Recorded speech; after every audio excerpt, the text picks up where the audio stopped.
હાલો તો હવે રાત થઈ ગઈ છે ને રાતના મેનુમાં આજે છે પાવભાજી અને શાકભાજી બહુ ઓછું હતું એટલે મેં રીંગણા કોબી અને બટેટા અને થોડાક વટાણા બાફવા મૂકી દીધા છે મીઠું નાખીને અને હું પાઉં લઈ આવી છું અત્યારે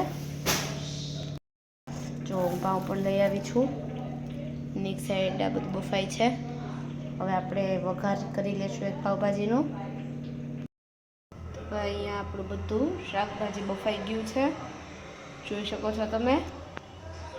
હવે આપણે અહીંયા માખણ અને તેલ મૂક્યું છે માખણ ઘરનું લીધું છે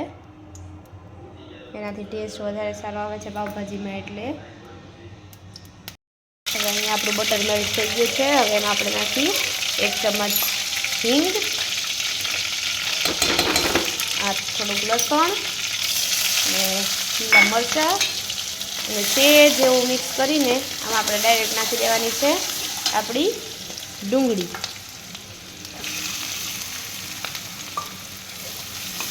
હવે આપણે ડુંગળીને ચડવા દેવાની છે હાઈ ફ્લેમ ઉપર રાખવાનું છે ગેસને ને આપણે જોડે જોડે આમાં નાખી દઈશું થોડી એવી હળદર અને હવે આપણે આને સરખું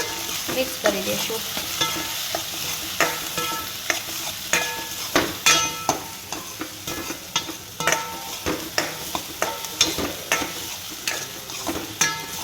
હવે આપણે અહીંયા ડુંગળીની ફ્લેમ થોડી લો કરી નાખી છે એ ચડે ત્યાં સુધીમાં આપણે આપણા બધા બાફેલા શાકભાજી સરખા મેશ કરી દઈશું જો હવે આપણે આપણા શાકભાજીને સરખા મેશ કરી દઈએ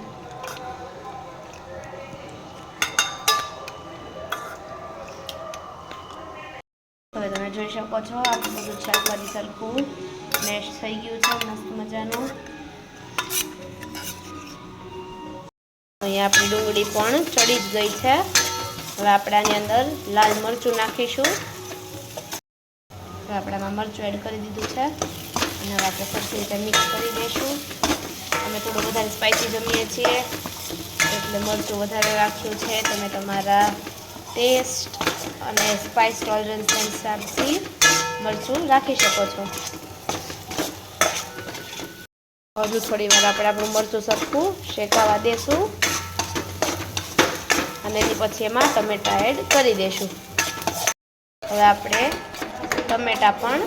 નાખી દીધા છે આપણે આમાં ટમેટા એડ કરી દીધા છે આપણે બસ થોડુંક એવું છે મીઠું એડ કરશું કારણ કે આપણે બાફામાં મીઠું નાખ્યું હતું પછી જો જેવું થોડું ઓછું વધારે લાગે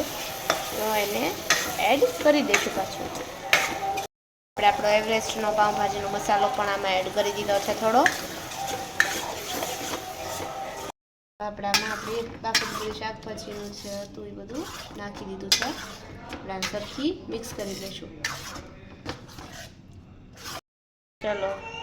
હવે આપણી પાવભાજી પણ રેડી છે એમાં થોડુંક બટર હજી ઉપરથી નાખી દીધું હતું જે મેલ્ટ થઈ ગયું છે